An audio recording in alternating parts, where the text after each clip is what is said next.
Edexcel A-level math students, I have developed an app which is designed to help you with your revision. Now, for those of you who don't know, my name is Connor and I am an Edexcel A-level maths tutor with 5 years of online tuition experience. You can find me on YouTube, Instagram and Facebook. Now, the app I've developed is called the Edexcel Topic Predictor, and the main purpose of this app is to help predict which topics will come up in the 2026 exams. Now, what I have done is I've broken down the syllabus into 100 subtopics. So that consists of 62 pure topics, 23 stats topics, and 15 mechanics topics. Furthermore, not only does the app predict which topics will come up in the exams, it also allows you to generate a set of past paper questions based on the likely topics in the exams, and also based on your topic difficulties. You are able to tick which topics you find difficult in the syllabus, and the app will generate a set of past paper questions on those topics. Now, one of the best features of this app, in my opinion, is that once you have completed paper 1 on the 3rd of June 2026,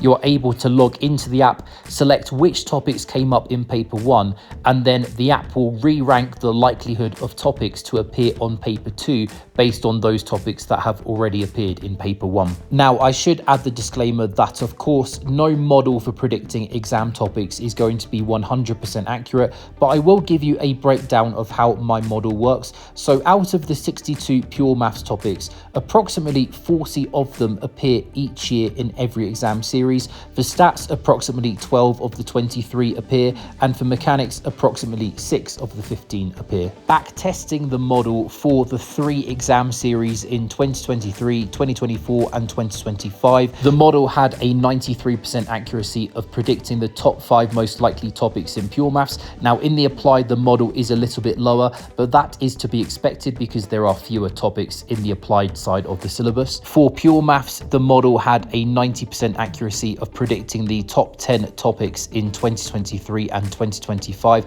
And based on how the model works, half of the formula comes from how frequent the topics appeared in the past papers. 30% comes from the last appearance. So if a topic has not appeared for a while, then this boosts the likelihood. And 20% comes from the average marks of each topic per year. So if a topic has a higher average mark per exam period, then this also does boost up the likelihood. If you want to access the app, if you're watching this video on Instagram, just go to my bio. The link is in the bio. If you're watching this video on YouTube, just click onto the description of the video. The link will be there, and also the link is also in my YouTube bio, and on Facebook, likewise, there is a link in my Facebook bio. Now, do let me know in the comment section if you do have any additional questions, and I wish you best of luck with your revision.